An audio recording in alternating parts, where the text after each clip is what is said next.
Bonsoir à tous, j'espère que vous allez bien. On va parler à nouveau de l'affaire Betaram avec notre ami François Bayrou, qui est actuellement donc dans une sacrée sauce. On en avait causé un petit peu dans la précédente vidéo, le pire du mois, qui a été un petit peu boudé, c'est dommage parce qu'il y a l'affaire d'Ercilia avec les pigeonniers contraceptifs, ça c'était marrant. Bon, et puis on avait fait un point sur l'affaire Bayrou, qui va très probablement lui coûter son poste. On se demande s'il va finir le mois parmi nous, ce pauvre Bayrou. Pourrait d'ailleurs finir en tôle avant la fin du mois, mais ça c'est autre chose. Donc il a une défense absolument catastrophique, puisqu'il s'est contenté de tout nier, et au fur et à mesure il y a eu des révélations. Et il y a de plus en plus de témoignages qui s'accumulent, que les gens avaient signalé ces affaires à Bayrou à l'époque, et puis il a un lien particulier avec l'affaire, puisque sa femme fait du catéchisme dans cette école, il a mis son gosse, il était présent au moment où il y avait eu les premières plaintes. Il avait rencontré d'ailleurs le juge d'instruction qui s'occupait d'un des dossiers pour savoir ce qu'il en était. En gros, le problème de Bayrou, c'est qu'il est dans un déni, il y croit pas, et puis il a simplement regardé ailleurs pendant des années. Il se souvenait pas, il n'est pas au courant, non mais il n'y a jamais eu. Et maintenant, en fait, c'est la faute des autres. Et il s'en est pris à Ségolène, notamment, enfin, au gouvernement qui avait suivi. Donc à nouveau, lors d'une question à l'Assemblée, il avait répondu « Si je ne savais pas, d'autres savaient ». Le procureur général a tenu informer la chancellerie sur ces affaires à 4 reprises dans les années 98, a déclaré Bayrou, renvoyant la responsabilité au gouvernement socialiste 97-2002. La ministre de la Justice est Elisabeth Guigou, et je ne peux pas imaginer que le ministre n'ait pas tenu compte d'un signalement aussi grave par le procureur général, et j'affirme que quand j'étais au gouvernement, il ne pouvait y avoir un signalement aussi important sans que le ministre de l'Éducation nationale ne soit averti. Qui était ministre de l'Éducation nationale? C'était Claude Allègre, décédé récemment. Et qui était la ministre chargée de l'enseignement scolaire? C'était Ségolène Royal. Et voilà, maintenant il commence à jeter les petits camarades sous le bus en disant faites attention avec cette affaire parce que ça s'étale quand même sur une période suffisamment longue pour que ça concerne tout l'échiquier politique avec des gouvernements de gauche, de droite, macronistes aussi, hein, on pourrait poser la question. Donc il a commencé à jeter les camarades sous le bus. Ségolène Royal défend son engagement et son action pour la lutte contre les agressions sexuelles, etc. Claude Allègre est décédé, donc c'est pas très élégant de l'attaquer. Ségolène Royal a confirmé l'examen d'un dépôt de plainte pour diffamation et dénonciation calomnieuse. Et elle a expliqué qu'à l'époque, elle avait diffusé une circulaire contenant des instructions concernant les violences sexuelles. Une circulaire qui n'a pas été appliquée au cas de Betaram. Ce sera pas plus. Évidemment, si on reproche à Bayrou d'avoir reçu des signalements et de n'avoir rien fait, on peut supposer que d'autres ministres sont dans le même cas. Le Premier ministre Bayrou a toutefois ajouté, lors de son intervention, ne pas croire qu'on puisse imputer à ces personnalités des manquements aussi graves. Voilà, si je coule, vous coulez avec moi, hein. On est d'accord. Et affirme qu'il avait, lorsque saisi de cette affaire en 96, demandé une inspection dont je n'avais aucune trace, mais qui a été publiée dans les journaux. Ah bah je croyais qu'il était au courant de rien. Je croyais qu'il était au courant de rien et que si ça avait eu lieu, s'il avait entendu parler de ces affaires, il n'aurait pas mis son gosse dans un établissement où se déroulent des agressions physiques, des agressions sexuelles. Et maintenant, il nous dit, il y avait une affaire en 96, j'ai lancé une inspection. Par contre, il n'y a plus de traces, il n'y a plus rien. C'était dans les journaux. Je veux bien croire qu'avec le temps, il n'ait pas gardé tous les papiers. Mais voilà, on passe de je savais rien et il n'y a rien à il y avait quelque chose, j'ai signalé. Et puis, pourquoi est-ce que vous n'avez pas signalé? Mais les autres, hein? On fait quoi les autres? Donc on a affaire à Bébé Bayrou. Bébé Roux, quoi. Qui est en train de pleurnicher. Il n'est jamais responsable de rien. Dès qu'on lui reproche quelque chose, il pleurniche. D'ailleurs, il est pas au courant. Ah, le budget, c'est pas moi, puis je l'ai pas lu, et puis cette affaire, moi je sais plus, je me souviens pas. Et puis les autres, on leur dit rien aux autres, hein. Voilà, une merde. On n'a jamais vu un gamin pareil, Premier ministre de la France. C'est le Bébé Roux. Qu'est-ce qu'on va faire de ce truc? Faut vraiment pas le garder à la tête de l'État, parce que soit il est immature et irresponsable, et il faut le mettre à la crèche, soit il est gâteux, il faut le mettre à l'EHPAD. Donc c'est l'un ou l'autre. Bon, dans les deux cas, on va le prendre en charge, lui torcher le cul et lui donner une biscotte et des trucs mous, quoi. Mais voilà, faut pas le garder à la tête de l'État. Alors, il faut sauver le soldat Bayrou. L'avenir de la République en marche est en jeu. On a commencé à sortir des éléments de langage pour défendre le Bébé Roux. Le Premier ministre n'a pas menti à plusieurs reprises. Il a manqué de précision. Une subtilité orwellienne relayée par ce qu'on appelle aujourd'hui des journalistes politiques. On a d'ailleurs ici un exemple de journaliste politique avec déjà Thierry de Cabarrus, le roi des boomers, qui relaie Anna Cabanus. Alors elle, c'est vraiment une championne. Si vous voulez faire une sorte de dîner de cons et vous avez personne à inviter, vous pouvez diffuser les interviews d'Anna Cabana quand elle soutient le gouvernement ou quand elle avait interrogé BHL. Même lui était gêné. Parce que c'est vraiment... on va pas utiliser des mots vulgaires, mais elle a une tendance à lécher les bottes des tenants du manche, à un point tel que même eux sont choqués. Voilà. Alors Anna Cabana rappelle que Boris Vallaud avait mis en cause François Bayrou jusqu'à ce que le Premier ministre réagisse en mettant en cause nommément Ségolène Royal, Elisabeth Guigou et Claude Allègre. De quoi pousser les socialistes à davantage de prudence, seul LFI exige la tête de Bayrou. Ils ont fait prout, donc finalement ça a marché. Il y a eu des affaires au moment où le gouvernement socialiste était là, ils ont dû recevoir des signalements, mais je ne peux pas croire qu'ils n'auraient pas fait quelque chose, eux aussi, voilà. Donc là, ils chient dans leur benne. Et alors que cette affaire devrait provoquer la censure du gouvernement à elle toute seule, on va voir d'ailleurs que ça fait le lien avec le prochain sujet sur la République des copains et des larbins, où tout le monde se tient par la barbichette. Donc comme ils sont tous un peu dans le même bateau, eh bien Bayrou le leur a rappelé, et Boris Vallaud a oublié maintenant de critiquer cette situation. Et il n'y a que LFI qui exige le départ de Bayrou. Alors, c'est la panique quand même dans la Macronie, et comme ils ne sont pas très malins, ni très compétents, disons que la communication, ils sont formés, mais ils ont quand même du mal, on a ici Juliette Méadel, qui s'est lancée dans une performance de conneries. Je pense qu'elle a la palme déjà du mois de février. On va pas dire de l'année, parce que sur 12 mois, ils sont capables de faire mieux. Mais au moins, là, c'est la gourde du mois de février. Elle a dénoncé le terrorisme de la transparence et un scandale téléguidé qui profite à des forces extra-européennes comme Donald Trump. Complètement zinzouiba, on est dans le complotisme autorisé, là. Elle est à deux doigts de faire un bouquin, de faire un dossier de 300 pages sur un obscur blog pour faire le lien entre Donald Trump et Bayrou et comment Trump a manipulé l'affaire Betaram depuis 30 ans en prévision exactement de cette situation afin de pouvoir faire tomber le brillant gouvernement Bayrou qui est sur le point de tenir tête à toute la planète comme chacun sans doute. Juliette Méadel, c'est quand même un joli retournement de veste, puisque cette dame vient du Parti socialiste, qu'elle a été secrétaire d'État à la défense des victimes sous le gouvernement de Hollande. Enfin, gouvernement, la présidence, quoi. Dans le cadre de l'acquittement de Georges Tron, Juliette Méadel milite pour une justice arbitraire. Régis de Castelnau, qui a fait tout un article pour lui taper dessus, puisqu'elle a dit une énorme connerie, elle a déclaré que le doute ne doit pas profiter aux accusés suite à l'acquittement de Georges Tron. Cette dame est bac+8 en droit privé. Et elle arrive à dire « le doute ne doit pas profiter aux accusés ». Vous lirez l'article que Castelnau avait fait sur cette affaire. Mais pour pas rentrer dans les détails, disons que j'ai pas besoin d'un doctorat en droit privé ou public pour savoir que la base du système judiciaire, c'est précisément la présomption d'innocence, et que les accusés sont innocents jusqu'à ce qu'on prouve le contraire, et que la charge de la preuve appartient à l'accusation. Donc là, on est en plein renversement de la charge de la preuve, qui est digne d'une dictature, puisque c'est dans les dictatures où on accuse les gens et où ils doivent prouver qu'ils ne sont pas coupables. En tout cas, elle était très prolixe pour défendre les victimes, déjà qu'elle avait été secrétaire d'État à cette affaire, et maintenant elle va jusqu'à dire que le doute ne doit pas profiter aux accusés, mais quand c'est Bayrou, là tout d'un coup c'est le terrorisme de la transparence et un scandale téléguidé. Donc finalement là tout d'un coup le doute doit profiter à Bayrou. On va écouter son intervention justement sur BFM TV, ces 4 minutes de stupidité. On va la voir s'enfoncer dans la merde et choquer les journalistes. Aux plus hautes fonctions de l'État. La vérité doit jaillir, c'est une évidence. Mais à qui profite la dénonciation de ce scandale maintenant? À qui selon vous alors? Eh ben À qui? Il faut faire attention avec ce genre de questions, parce que qui, des fois, ça dérape. C'est limite de l'antisémitisme.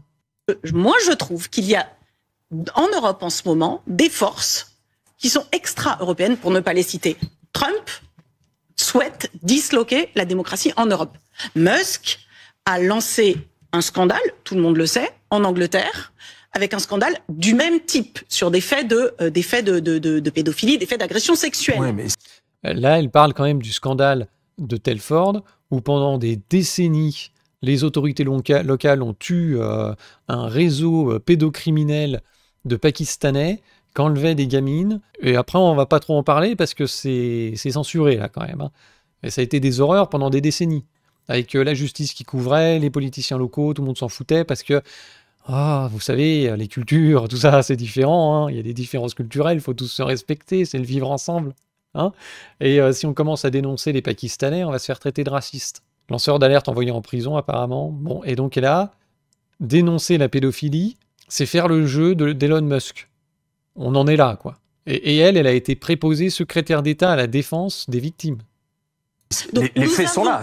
Mais ces faits ont été révélés l'an dernier déjà. Ces faits ont été révélés l'an dernier. Ils n'avaient pas le même impact politique puisque François Bayrou n'était pas Premier ministre à l'époque. Vous m'avez enlevé les mots de la bouche. Donc, exactement. Est-ce que la dénonciation ça ne signifie pas qu'il y a un complot derrière? Non, je ne dis pas du tout. Non, c'est beaucoup plus subtil que ça. Est-ce qu'il faut qu'il y ait la transparence sur les faits? Oui. Est-ce que les hommes politiques dont nous parlons aujourd'hui ont tenté de masquer? On n'en a pas l'impression. Moi, j'ai pas le dossier sous les yeux. Je ne pense pas. Loin de là. Mais est-ce que l'exploitation, maintenant, de ce scandale qui date d'il y a 35 ans, n'est pas téléguidée par l'idée de disloquer la démocratie française? Moi, je pense que oui. Mais ça ne dit pas qu'il ne faut pas faire la vérité. Oui, mais il ne faut pas non plus accuser tout le monde. Pardon, j'arrive pas à vous suivre, madame. Mais je n'en sais rien. C'est-à-dire qui accuse tout le monde. Et par ailleurs, quand les médias font leur travail de révélation, de faits, il n'y a pas de but de disloquer la démocratie. C'est à chacun, ensuite aux politiques, de prendre leurs responsabilités et d'avoir un devoir de transparence envers les citoyens qui peuvent attendre... Devoir de transparence, oui. Sauf que là, on a un sondage qui est sorti et qui montre que les politiques français sont extrêmement abîmés. Alors là, il faut quand même arriver à la faire, cette pirouette. Hein. Donc elle nous explique qu'on ne doit pas dire la vérité sur l'implication de certains politiques dans des scandales parce que ça va porter atteinte à la crédibilité des politiciens en question et donc à leur maintien au pouvoir. On en est là, quoi. Donc ça veut dire qu'à partir du moment où tu es un politicien en poste, chat perché. On ne peut plus rien te reprocher. Et si on te reproche des trucs, c'est déjà une atteinte à la démocratie. Normalement, la possibilité de critiquer et de contrôler l'action des représentants, c'est la base de la démocratie. Hein. Mais bon, elle n'est peut-être pas au courant. On n'a qu'à mettre tous les opposants en prison à ce compte-là. On peut aller plus loin. Parce que là, pour l'instant, ce qu'elle dit, c'est qu'il ne faut pas parler d'une affaire qui concerne Bayrou parce qu'elle est tellement grave que ça peut le faire démissionner. Donc il faut que la justice suive son cours, mais qu'on n'en parle pas dans les médias. Donc ça, c'est un premier point. Mais si on continue et qu'on va plus loin, effectivement, tous les opposants, toutes les critiques doivent être tues sur les personnages qui sont en poste parce que c'est une menace contre la démocratie. Donc le débat public est une menace contre la démocratie. Et les mecs ont tellement le cul bordé de merde que maintenant... faut plus rien dire, quoi. C'est ce qu'elle est en train d'expliquer. Il y a un sondage qui dit que la République, quand même, est abîmée. L'image des politiciens est abîmée. Les gens n'ont plus confiance dans les politiciens. Faut pas en rajouter. Non, faut que vous dégagiez, en fait. C'est plutôt comme ça que ça va se passer. On continue parce que c'est un crescendo dans la connerie. Hein. On est à 1 minute 49, il y en a 4. Bon. Qui montre que les politiques français sont extrêmement abîmés dans l'opinion publique. Donc si on continue comme ça... Pourquoi sont-ils abîmés ? Précisément parce qu'on ne met l'accent que sur ce qui dysfonctionne et qu'on les accule. Il y a une forme de terrorisme de la transparence où on vous demande... Et tu vois, même la journaliste est choc-barre du comportement de cette dame. Pratiquement, la transparence. Oui, je le maintiens. Vous avez devant vous une représentation nationale. Je ne sais pas. Vous avez devant vous une représentation nationale. Ça n'est pas une mise en cause de l'exigence de transparence qui est légitime. Ça n'est pas une mise en cause de la nécessaire reconnaissance des victimes de pédophilie qui ont été scandaleusement étouffées depuis la nuit des temps. Et donc, la nuit des temps. Par qui? Ce n'est pas une remise en cause, mais... Il faut en parler. Mais... Il y avait un mais. Je dis que la rencontre entre cette situation qui est la plus choquante qui soit, qui est la pédophilie contre les enfants, les crimes sexuels dont nous parlons, cette rencontre-là et l'image d'un Premier ministre qui est en train de reconstruire le pays, ça disloque, et je vous redis que je me pose vraiment la question de savoir, mais comment notre démocratie va-t-elle sortir de ce débat? Alors, on apprend au passage que Bayrou est en train de reconstruire le pays. Qui c'est qu'il a détruit déjà? Parce que s'il est reconstruit, il faut qu'il ait été détruit. Qui est en poste depuis 2017, et avant ça, hein, parce qu'elle a été ministre de Flamby. Donc on pourrait peut-être simplement dégager les gens qui sont responsables du désastre, surtout quand ils ont 10 tonnes de merde au cul. Et elle est là à nous expliquer que la transparence, c'est important, respecter les victimes, tout ça, mais il ne faut pas en parler, parce qu'il faut maintenir l'eau de Gogol en place. Elle est ministre, hein, d'ailleurs, actuellement, de l'eau de Gogol. Elle est ministre du gouvernement Bayrou. Elle tient à son poste, parce que si Bayrou saute, elle dégage. Nous devrions être en train de parler de ce qui se passe, de l'exploitation que Trump et Poutine sont en train de faire de leur accord, de la dislocation de la démocratie, des Anglais... Non mais vous voulez dire que cette affaire Betaram sortirait sciemment aujourd'hui? Oui, je n'en ai aucune... Attendez, je n'en ai aucune... Elle est de plus en plus hystérique, là, et les yeux commencent à s'écarquiller. Trump, la démocratie, Poutine, on est attaqué. Alors oui, elle est ministre de la ville. Avec 2 L. Preuve. Bien sûr. Je ne parle que de mon intime conviction et je ne parle qu'en mon nom. Je ne cette parle affaire en tant que citoyenne, ressort sciemment et est alimentée pour déstabiliser le gouvernement français. Je n'en sais rien, je trouve juste que ça... Je vous parle de mon intime conviction. Oui, bien sûr. Je vous parle en tant que citoyenne, je ne parle pas en tant que ministre, là. Vraiment, je vous parle en nom d'élu local, si vous préférez. Je trouve ça curieux et je trouve qu'il y a une succession de scandales qui abîme profondément la démocratie mais du coup, française. C'est du complotisme de base. Oui, mais on a l'impression, moi je crois que, c'est mon ressenti, imaginez si, enfin... L'impression que vous dénoncez une espèce de complot... Mais est-ce que vous-même vous dénoncez des complotistes en vous appuyez sur des supputations? Non, je pense qu'il faut... Pensant qu'il y a un complot. Je vais vous dire, je pense qu'il faut remettre un peu de mesure. Je voudrais qu'on remette un peu de nuance, un peu de calme. Et on peut pas dire que c'est ce que François Bayrou vient de faire. Mais on a un débat politique aujourd'hui. Chacun se défend. Ah ouais, il y en a qui ont plus de talent que d'autres là-dedans. Donc on est au niveau du complotisme con avec des supputations. Et c'est le niveau, si c'est vrai, c'est très grave. Hein. Vous vous rendez compte, si c'est Poutine et Trump qui manipulent la démocratie pour faire tomber Bayrou, ils en ont rien à foutre de Bayrou, ils s'en tapent. Ils sont en train de discuter d'accords de paix, ils ont déjà expliqué que de toute façon, ils veulent pas vous parler. Ils s'en foutent de savoir qui dirige, ils vous parlent pas, ils s'en foutent. Mais bon, le monde entier tremble devant ce guignol. Je suis au regret de vous dire qu'il y a pire. Selon une communicante, elle a demandé à ChatGPT, et elle a dit « Oui, c'est de la récupération politique ».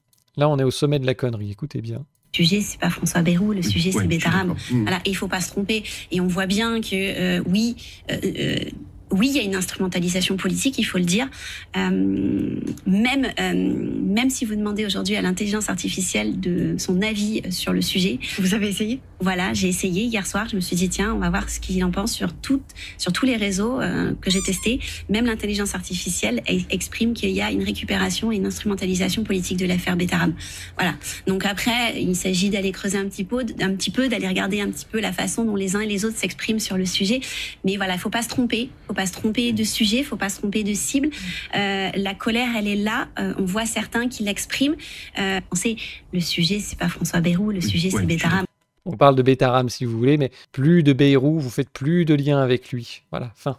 Terminé. Parce que c'est une attaque pour la démocratie. Vous faites le jeu de Trump et de Poutine et des extrémistes. Et puis même ChatGPT, d'ailleurs, il a dit que c'est une instrumentalisation politique. Donc vous voyez bien qu'il ne faut plus en parler. On en est là. Voilà, ça c'est le sommet de la classe politique française. L'élite de la nation, mesdames, messieurs. Le centre rationnel, équilibré, qui protège les Français contre les extrémistes. Qui à la fin, on est là, quoi. ChatGPT, il a dit que c'est faux, et puis c'est une instrumentalisation politique.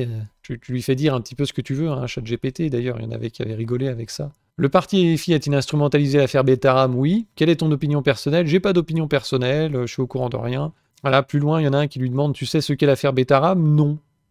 Mais par contre, il sait que c'est une récupération politique de la gauche. Bon. Donc cette dame, on a ici son emploi, je crois, voilà, communicante politique, CEO de l'agence Lead On.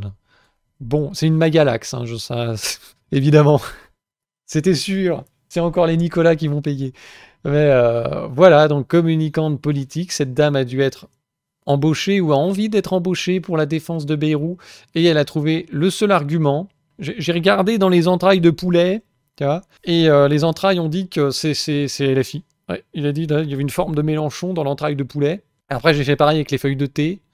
Et puis j'ai dansé à la pleine lune, enroulé dans du jambon, et j'ai eu une révélation, c'est une instrumentalisation politique. Donc vous voyez, tous les auspices sont concordants. Même ChatGPT l'a dit. Donc maintenant, faut arrêter de réfléchir, et puis on passe à autre chose. C'est la panique. Ils ont vraiment plus rien à dire. Le soldat Bébérou semble destiné à retourner à la crèche. Même Macron et son entourage s'inquiètent. Bayrou pris au piège, vous pensez qu'il y a encore des trucs qui vont sortir? Ils font prout dans l'entourage du président. La fébrilité grandit à mesure que l'affaire prend de l'ampleur. Un proche de Macron s'enquiert de la suite, mais il y a des preuves qui savaient... De l'Élysée au Parlement, beaucoup s'inquiètent d'une histoire qui dure et de développements qui se multiplient chaque jour dans les médias. Le même interlocuteur, cadre du camp présidentiel de poursuivre, s'il était au courant et qu'il n'a rien fait, là, il est mort. Au moment où on obtient la certitude de cela, il ne peut plus rester. Et justement, cette certitude commence à se faire jour, puisque les témoignages se multiplient, les gens qui disent qu'ils avaient fait des signalements sont de plus en plus nombreux, ils apparaissent, comme ici, à visage découvert. L'affaire va lui coller au cul parce que une affaire comme ça, je crois qu'on en est à 114 plaintes. Ça a duré des années, ça va éclabousser d'ailleurs toute la classe politique puisqu'il n'a pas tort de dire au fait il y a eu des successeurs au ministère de l'Éducation, au ministère de la Justice qui ont peut-être reçu des signalements. Alors pourquoi eux aussi n'ont-ils rien fait? Bayrou évidemment un lien particulier avec Bétaram et puis c'est lui le Premier ministre, mais c'est pas faux quoi. Il va falloir trouver quelqu'un qui n'a pas de lien avec cette histoire parce qu'avec 114 plaintes, ça va rester dans l'actualité un petit moment. Ce ne sera pas fini la semaine prochaine. Donc il y aura sans arrêt des nouvelles révélations, sans arrêt de nouveaux témoignages, sans arrêt des gens qui disaient au fait, moi j'ai signalé, j'ai envoyé une lettre, d'ailleurs je sors la lettre, et puis enfin, ça va être que ça. Donc là, ici, on a justement un témoignage d'une enseignante, Françoise Gulingue, désolé, qui a lancé l'alerte sur les violences de Bétaram. Elle indique avoir été témoin de maltraitance avec l'épouse du Premier ministre, il y a maintenant sa femme qui est dans la sauce, puisqu'elle a été impliquée, elle a fait du caté au sein de cette école, donc elle connaissait un petit peu ce qui s'y passait, qui rajoute là aussi une dimension particulière par rapport à d'autres politiciens qui après ont pu être avertis de par leur fonction. Mais là, Bayrou, il était vraiment au centre de cette histoire. J'avais été choquée que Madame Bayrou me croise à côté d'une salle sur laquelle on entendait un adulte cogner sur un enfant. On entendait les coups, Il hurlait et le gamin pleurait et demandait grâce. J'avais l'impression que pour elle, ces enfants-là étaient d'une espèce inférieure aux siens. Elle est la première à avoir alerté sur les violences au sein de l'établissement. On n'a pas la date ? En fait, je n'avais pas d'occasion de rencontrer François Bayrou, si ce n'est lors d'un événement où il était présent en tant que ministre de l'Éducation. Je lui ai dit, voilà, il faut absolument faire quelque chose à Bétaram parce que c'est très grave. Je pense que c'est très, très grave. Enfin, je ne sais pas comment il m'a dit ça, ou bien, oui, je pense que c'était... Je l'entends, oui, on dramatise. Et je lui ai dit, non, on ne dramatise pas, c'est vraiment grave. Ouais. Donc, on commence à savoir qu'il était au courant et qu'il n'a rien fait. Qu'il a détourné les yeux par lâcheté, en fait. Pour avoir dénoncé les faits, Françoise Gulingue a été mis au banc de l'institution, sollicité par Mediapart sur les alertes ignorées par le Premier ministre. Les services de Matignon n'ont pas répondu. Interrogé par le site d'enquête, son épouse Elisabeth Bayrou n'a pas répondu. Si François Bayrou avait agi il y a 30 ans de souffrance qui n'aurait pas eu lieu, la vengeance de Françoise, 30 ans plus tard, après avoir été mise au banc, elle peut lui chier dans les bottes. Fin de partie, visiblement, pour François Bayrou, parce qu'ils n'ont pas beaucoup d'arguments, à part dire c'est Poutine, c'est Trump et ChatGPT, Saint ChatGPT nous a révélé la lumière dans un oracle. C'est une instrumentalisation politique, faut pas en parler. C'est tout ce qu'ils ont à dire. Bayrou, il dit je sais rien, puis ensuite je sais, mais en fait c'est les autres. Et c'est tout. Ceux qui veulent le défendre, tout ce qu'ils ont à répéter, c'est il faut pas en parler, c'est une atteinte à la démocratie. Et ben, ça va être du joli. Ça va pas durer longtemps, cette affaire. Enfin, Bayrou va pas durer longtemps. Tu penses vraiment qu'il va dégager? Oui. Maintenant, ils en ont plus rien à foutre de Bayrou, puisqu'il fallait un type pour faire voter le budget, ça a été fait. Si maintenant il cause plus d'emmerdement qu'autre chose, il va pas rester, quoi. Oui, en plus, c'est qu'un fusible. Il y a Thierry Breton, à mon avis, qui veut le poste. Je vous jure qu'on va avoir un Premier ministre Thierry Breton. Ça va être énorme. Il voulait Lescure aussi, Macron. Donc on aura Roland Lescure, ou alors Thierry Breton. On va avoir Xavier Bertrand, quel enfer. Le pire serait Manuel Valls Premier ministre. Alors, je suis en plein déni vis-à-vis de Manuel Valls. L'idée qu'il soit actuellement au gouvernement, en fait, peut-être des fois ça fait effraction dans mon cerveau, je m'en rappelle. Il y a comme un souvenir traumatique, tu sais. Une stupeur, une sidération. Et il y a des gouttes de sueur, là, tu sais, qui commencent à perler sur le front. Une sueur froide qui monte dans la colonne. Putain, Valls est ministre actuellement. Là. Oh. Ben, quasiment le nazisme. Eh bien, je vous remercie d'être passé pour ce fantastique direct, une fois de plus. Et comme toujours, je vous invite à vous abonner à la chaîne, à vous abonner sur Twitch, à faire un tour sur Tipeee et puis sur zoneartisanale.com. Et puis à bientôt pour toujours plus de singerie.